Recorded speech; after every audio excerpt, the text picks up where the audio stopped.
мне понравилась концовка нашего предыдущего видео, когда ты сказал там... Когда никакой шняги. Давай постараемся сегодня, чтобы тоже было поменьше шняги. Кому это нужно? Прелюдии все эти. Актуальная тема, которая была у нас на соревнованиях, точнее, это ошибка, я не знаю, упущение спортсменов, хват. У многих она выпадала, у многих срезала мозоли, у Саши Клюшева срезает часто мозоли, у Влада Хазова выпала она там, и было много спортсменов. Что ты можешь по этому поводу сказать? Какое у тебя любимое упражнение для хвата? Вот интересуются люди. На самом деле, ребята, если вы хотите, чтобы у вас был хороший хват, выбросите нахер лямки. Это беда. Беда очень многих спортсменов. Я лично лямки не использую никогда. Тяните голыми руками, тяните разнохватом, тяните в замок, используйте побольше магнезии, и вы забудете про проблемы с хватом. Почему срезает мозоли? Потому что руки подворачивают. Заметьте, как очень многие закатывают гриф в руки. То есть закрутили руку? Конечно, закрутили руку. На штанге 400 килограмм, она в любом случае будет выкручиваться. Вы никогда не удержите ее в таком положении. Я, когда беру штангу, я беру ее вот так, даже чуть-чуть спускаю на пальцы. Она у меня не крутится ни секунды. Поэтому у меня практически никогда не срывает мозоли и не бывает проблем с удержанием. Просто взял ровно одну руку, взял ровно другую, зажал и поднимаешь. Я вот что-то себя даже не обращал никогда, как я берусь. В твою лапу можно 2 грифа закатить, и я думаю, ты удержишь. Зачастую у тяжей, ну и не только, кто уже там перевалил за килограмм 120, во время тренировок, во время подготовления и в принципе в жизни зачастую бывает высокое давление. Как ты борешься с ним, есть ли у тебя оно? Да, бывает, давление повышается, естественно, как у любого нормального тяжа, который много поднимает. У меня есть свой личный секретный способ, я могу поделиться. Я уменьшаю количество крови в организме. В смысле, каким образом? Просто сливаю кровь. Сливаешь кровь? Да. И все зависит от того, насколько у меня давление. Бывает, сливаю 200 грамм, бывает 300, бывает даже до литра. Ничего себе. И как себя чувствуешь? Замечательно. Первые пару дней небольшая слабость, потом идет регенерация, организм начинает усиленно восстанавливаться. Ну, соответственно, нужно, конечно, хорошее усиленное питание, побольше жидкости. Вот. Это пошло на самом деле очень давно. Заметьте, что женщины, в отличие от мужчин, регулярно теряют кровь с месячными. Мужчины раньше, они воевали. Соответственно, и потеря крови была регулярной. Сейчас такого нет. Сколько вы знаете мужчин, которые теряют кровь в бою? Кровь застаивается. Это то же самое, как менять масло у машин. Это очень и очень важно. Еще как раз про месячные девушки. Я еще слышал, они много плачут, и тоже у них со слезами какие-то выходят там. Конечно, конечно, выходит очень много стрессовых гормонов. Почему женщины живут в среднем на 6-7 лет дольше, чем мужчин? Потому что они позволяют стрессу выходить. Ребята, чтобы не накапливался стресс, надо плакать. Сливайте кровь и плачьте. Можете плакать во время. Это вообще идеально. Это же моя кровушка. Вы представляете, какое это удовольствие вогнать себе большую иглу в вену, перевязать руку жгутом и смотреть, как твоя кровь выходит из тебя. Легонько плакать так. Да. Как бы приунывать, я бы сказал. Я получаю от этого чисто эстетическое удовольствие. В принципе, если кто-то захочет, чтобы я слил ему кровь, можете смело обращаться, потому что я делаю это практически для всех своих друзей и ребят, кого тренирую. Обращаются, да? Конечно. Я ни разу не пробовал, надо будет, может быть, как-нибудь попробовать. Ну, это на самом деле банально, как доноры. Люди же сдают кровь регулярно. А чем? Вот бабочкой, да? Да, большой бабочкой. Большой бабочкой. И... Конечно, ручку поджгут, сжимаешь ее, можно сжимать Капитан Крэш заодно, хват укрепится. Веревочку в раковину, ну не в раковину, я вообще в мерную эту, чтобы не перелить, иначе можно увлечься. Я обычно сливаю ее в шейкер. Там как раз есть мерные деления. Что, в смысле, серьезно? Абсолютно. А как же? А как я узнаю, сколько я слил? Если просто сливать в раковину, можно и перелить. Так на глазок не плакать. Тогда уже в тему накрою вопросы, которые я уже знаю, мы с тобой общаемся, плазмофорез. Я скажу, что это бомба. Это вещь, которая действительно работает. Притом в медицине используется очень широко, уже очень много лет. Также я знаю, что многие профессиональные западные спортсмены, те же самые американцы, постоянно этим пользуются. Для чего? Что такое, в первую очередь, кровь? Кровь – это жидкость, в которой содержится все, что нам нужно. И полезное, и не полезное. Соответственно, если кровь не сливать, там накапливается холестерин, там накапливаются свободные радикалы, там накапливаются токсины. Иногда до очень-очень высоких, опасных для здоровья уровней. Что такое плазмафорез? Тебя подключают к специальному аппарату. Иглу в одну вену, иглу в другую. Кровь проходит через аппарат, этот аппарат снимает плазму. При этом полностью оставляя красные кровеносные тельца. Современные аппараты дают потерю в эритроцитах буквально 1,5–2%. Раньше это было более опасно, раньше терялось до 20%. Это могло быть не очень хорошо. Сейчас эта плазма замещается физраствором, замещается витаминами. И что самое интересное, особенно после хорошей подготовки, ты смотришь на эту плазму, и ты понимаешь, сколько на самом деле тебе говна. Это такой мешок 2-литровый, такой вонючей желтой жидкости. В чем плюс плазмафореза, что это нельзя сделать самому, это надо обращаться в специальное заведение. Да, у нас, например, в Латвии оно на очень высоком уровне, шикарное оборудование. Женщина моя знакомая, врач, это все закупила. Там очередь, туда нельзя просто так попасть. Даже очередь? Очень большая, да. Процедура у нас стоит в районе 350–400 евро. Но оно того стоит. Я делал плазмафорез в своей жизни больше 30 раз. Больше 30 раз? Да. Расскажу про 2009-2010 год. Это была лучшая форма в моей жизни. Я 400 и более поднял, по-моему, раз 20 за год. И выступал 6 раз. Я выступаю на соревнованиях, делаю плазмафорез, у меня идет откат. Откат буквально 3-4 дня. Потом начинается резкий прирост силы. Я набираю форму, выступаю снова делаю плазмафорез и снова иду вверх. И каждая ступенька в этом году была выше, чем предыдущая. Для меня это работает более чем хорошо. То есть и за все это время никаких ты не почувствовал Я чувствовал только себя лучше и лучше. Я анализы сдаю регулярно. На подготовке я сдаю анализы 2-3 раза в месяц. Да, я смотрю все уровни, да. Анализы у меня были как у младенца. Я скажу, иметь такие анализы профессиональному спортсмену, как я имел на тот момент, это дорогого стоит.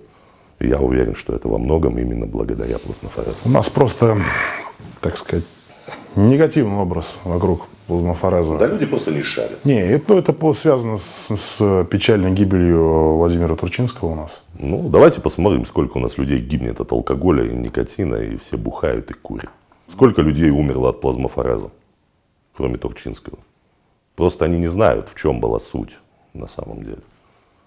Делать плазмафорез без консультации с врачом тебе никто не позволит. Нужно обязательно сдать несколько анализов и поконсультироваться со специалистом. Но для меня лично, да, я никого не агитирую, я просто делюсь. Для меня это лично работает замечательно. Также на очень большом количестве моих знакомых профессиональных спортсменов по всему миру. Не только пауэрлифтеров. Насколько важна интуиция в спорте и в тренировках? Скажем так, у меня никогда нету написанной программы на бумаге. Я тренируюсь, живу, занимаюсь спортом и выступаю в основном только интуитивно. И чем больше я это делаю, тем лучше у меня это получается. Для меня интуиция в жизни – это все. Как ты можешь запланировать свою тренировку? Я прихожу на тренировку, слишком много факторов. Ты не знаешь, как ты поспишь, ты не знаешь, как ты поешь, ты не знаешь, какая будет фаза Луны, которая очень сильно влияет, например, на силу. Ты не знаешь, какое у тебя будет общее психологическое и физическое состояние. Как ты можешь планировать тяжелую тренировку, когда ты всего этого не знаешь? Я прихожу на тренировку, начинаю разминаться, и только тогда я примерно начинаю понимать, что я буду делать. И дальше я действую по наитию. Мне очень легко. Я открыт для информации, она ко мне приходит, я просто воплощаю ее в жизнь.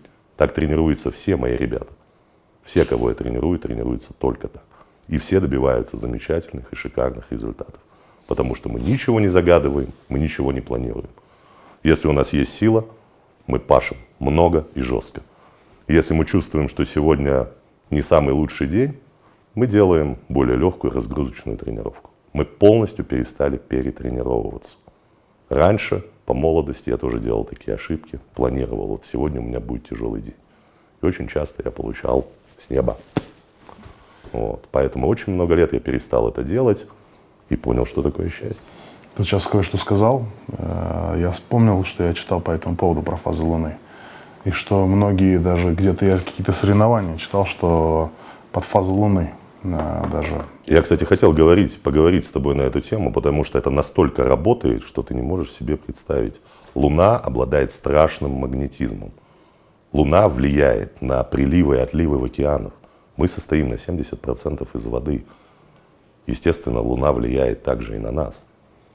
И я заметил, что некоторые фазы Луны бывают очень сильные, а в некоторые фазы Луны ты не можешь сделать ровным счетом ничего.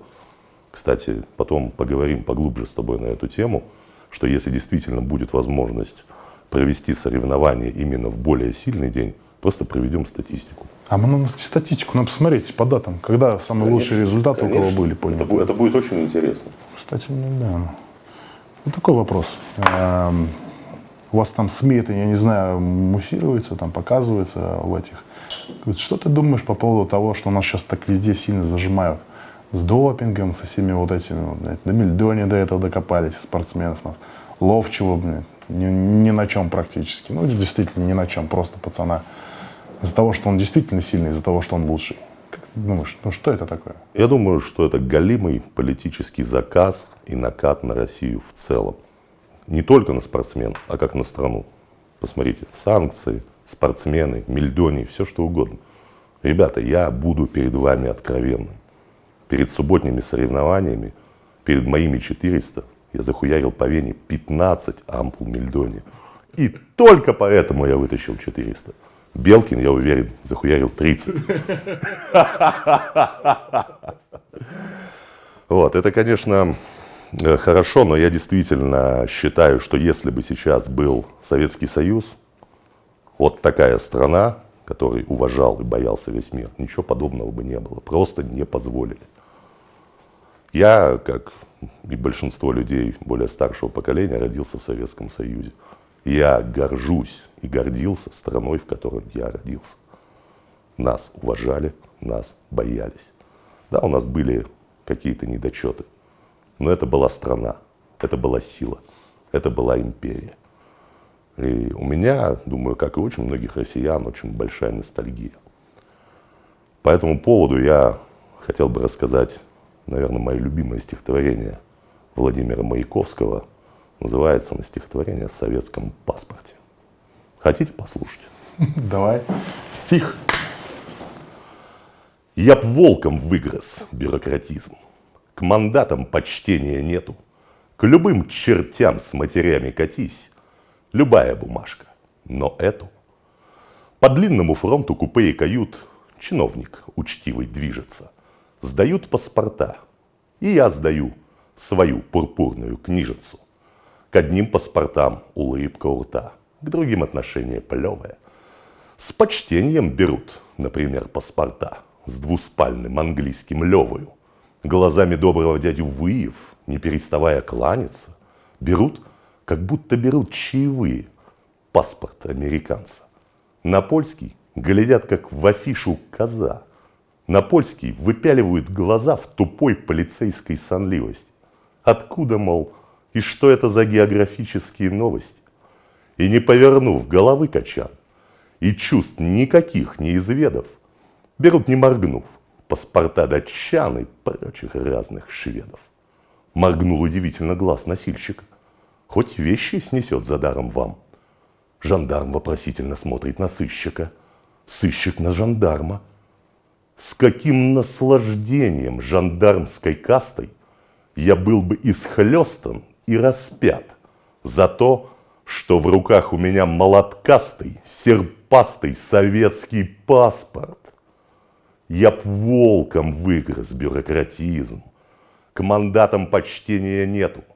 К любым чертям с матерями катись.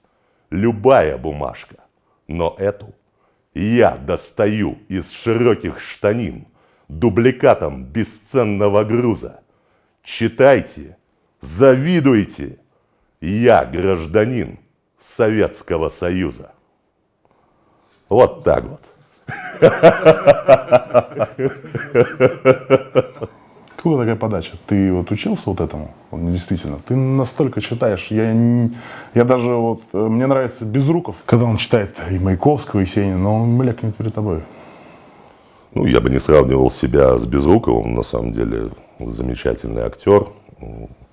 И Есенин он действительно читает, я бы сказал, уникально. У меня это с детства, у меня это всегда было, да, это просто дар сверху. Но я скажу, что я постоянно практикуюсь, частенько рассказываю даже стихи просто сам себе. Вот еду в машине, я никогда не слушаю музыку, а вот рассказать себе там десяток хороших стихотворений в дальней дороге, притом красивые с выражением, мне нравится, я получаю от этого удовольствие. Но я заучиваю и рассказываю только те стихи, которые находят отклик в моей душе. Вот стихотворение о советском паспорте я действительно люблю. Я рад, что тебе понравилось. Да, оно как должно. Наверное, вот так автор и задумал, чтобы его читали. Мне вот иногда кажется, что когда я рассказываю правильно, то Маяковский смотрит на меня сверху и улыбается. И матом что-нибудь. Добавляй. Давай, Костя говорит, хуярь. Кость, столько у тебя новых фишек, вот мы с тобой общаемся, столько видео есть новых. Я их видел частенько, мы с тобой общаемся, ты присылаешь. Почему этого всего нет в соцсетях? Собираешься ли? Ты знаешь, Кирилл, это хороший вопрос. Я действительно в последнее время начал задумываться, перекопал свои архивы, фотографии, видео. За эти годы действительно накопилось очень много интересной информации, которой можно было бы поделиться с людьми. Да, почему я раньше не был в соцсетях, я как бы говорить не буду, это мое личное, но в последнее время я ловлю себя на мысли, что, может быть, скоро я займусь этим более плотно. И мне будет что показать и что рассказать людям. Читаю в последнее время интернет. Столько всяких гуру, всяких... Парень выполнит норматив мастера спорта, станет где-нибудь чемпионом галактики, и все. Он становится суперфитнес-гуру, он дает какие-то советы. Я понимаю, что всех их не истребить, потому что их очень много. Но народ ищет правильные ответы на вопросы. Что ты вообще думаешь о таких тренерах? Что таких вот тренерах, вот таких ребятах, которые с такой вот маниакальной уверенностью там заставляют ребят с первой же подготовки садиться на курс, которые сами же им этот курс продают, там, не знаю, наверное, коммерции ради. Ну, это классические барыги, это бизнес в первую очередь. И это уже, я считаю, проблема человека, вестись на эту шнягу или нет. Нужно уметь отделять зерна от плевел. Но ты правильно говоришь, чтобы как бы противостоять таким псевдотренерам, нужны профессиональные люди, которые действительно могут и им есть чем поделиться с людьми. Поэтому я думаю, я прислушаюсь к твоему совету и заведу какую-нибудь хорошую, интересную соцсеть. И я буду первым подписчиком. Договорились. Читаем комментарии здесь, в Ютубе. Вот тут пишут, что у нас пишут? Что тебе нужно озвучивать всех брутальных мужиков в переводах на русский язык. Даже перевели поэму. Маяковского нереально перевести на английский язык. Тем более нереально рассказать его на английском. Я пробовал, не получается. Это был русский мужик, который писал на русском языке. Про алкоголь хорошо сказал. Походу тоже разгружаюсь тем же, о чем Константинов промолчал. Каждому свое. Наверное, парень тоже гуляет по парку. С двумя маленькими С собачками. двумя собачками. Вот такой вопрос назрел. У меня сложилось мнение, я хочу услышать твое. О женщинах в пауэрлифтинге. Вообще обожаю женщин, особенно в пауэрлифтинге. До какого предела? Или без разницы? До 67. Килограмм или лет? Я имею в виду, есть же, которые перебарщивают, Есть. которые прям, Прям на мужичков становится похоже. Но в этом наверняка тоже есть свой прикол. Кому-то ведь и такие нравятся. я знаю, у меня есть знакомые, которым Да и такие у меня нравятся. таких немало. Так что бабы разные нужны, бабы разные важны. Я часто наблюдал, думаю, да и ты видел, людей, которые невероятно сильны физически, просто необычайно сильны физически. И настолько же слабы морально. Да, и очень сильно слабы морально. Это две совершенно разные вещи. Сила духа – это одно, физическая сила – это другое. И очень редко, к сожалению, они сочетаются в одном человеке. Встречал ли ты в зале, так сказать, в своих начинаниях, в начале тренировок пути людей, которые природы были настолько одарены, что когда бы выросли бы, они стали там сильнее, чем ты, мы, все самые-самые-самые сильные ребята, которые сейчас выступают. Встречались ли тебе такие уникумы генетические? Я на своем жизненном пути видел немало действительно сильных и одаренных ребят. Но для того, чтобы стать великим чемпионом, мало быть одаренным физически. Тут нужно, чтобы сложилось очень-очень много факторов. И вот это случается, к сожалению, очень редко. Поэтому у нас так мало действительно великих чемпионов. Сильных людей, я уверен, гораздо больше. Мы уже говорили сегодня об этом днем, что титул чемпиона, точнее звание вот этого чемпиона, оно не делает тебя чемпионом в полном смысле двояко, этого слова. Я с этим полностью солидарен. Чемпион на грамоте и чемпион чемпион по жизни. В сердцах, да, и по жизни это два разных человека. Увы, я тоже встречал ребят, которые были талантливее меня, но все они... Еще ты лукавишь. Я ни разу не видал человека, который был талантливее тебя в жиме лежа. Я думаю, что, может быть, очень долго не увижу. Я когда начинал заниматься, со мной ходил мой друг, очень близкий Виталий. Я уже к тому моменту проходил 3 месяца, вышел до определенного результата, быстро спрогрессировал. И я его привел, он с первой тренировки повторил все, что я сделал за 3 месяца. Хотя был младше меня на год и легче меня на 10 килограмм. А где сейчас этот Виталик? И вот, опять же, да, в этом вернулись, к слабым духам. Сколько я наблюдал, самую слабость, которую проявляют именно вот такие люди, это девушки. И если появляется какая-то девушка, которая, ой, тренировки, не тренировки, все, человек кончился. Кирилл, я тебе скажу свою мысль по этому поводу. Пиздострадальство и чемпионство – это несовместимые вещи. С тобой согласен. Только жесткая доминантность над женщиной сделает тебя истинным чемпионом. Если женщина руководит тобой, доминирует тобой, ты никогда не станешь великим чемпионом. Хотя мы с тобой знаем примеры каблуков, которые были и с нами на страданиях, на соревнованиях. Знаем немало. Знаем немало. Да. Я просто дал себе зарок не ругаться матом. Мне тоже есть что сказать и крепко завернуть. Но стараюсь держаться. Я могу у тебя этому только поучиться. Я пока не мыслю свой русский язык без мата. Да и Пушкин, и Маяковский, и многие великие страдали этим. Пороком ли, не знаю. В общем, Кость, как всегда, было приятно с тобой пообщаться. Что хочу сказать под итогом. Мы с тобой затронули с тобой очень такие темы, о которых многие молчат, о которых не говорят. Многие ты даже, может быть, и не знают вообще о том, что мы говорили. И уберегая молодежь и тех, кто бездумно будет пользоваться советами, сходите все-таки проконсультируйтесь к врачу, если что-то хотите. В принципе, все, что я сказал, это работает на мне. Это совершенно не нужно пробовать и повторять. Особенно, если вы не понимаете, для чего и как это сделать. Но если есть интерес, сейчас есть интернет, сейчас вся информация доступна. Залезьте, почитайте, прикиньте, подумайте. Если посчитаете нужным, что вам это нужно, можете попробовать. Как уберечься от неправильной информации в интернете и на ютубах, на просторах ютуба? Я скажу, это на самом деле очень сложно, потому что, по моему мнению, большая часть информации, которая преподносится в интернете, она неправдива или не совсем правдива. Думайте, читайте, проверяйте, общайтесь с грамотными людьми, советуйтесь.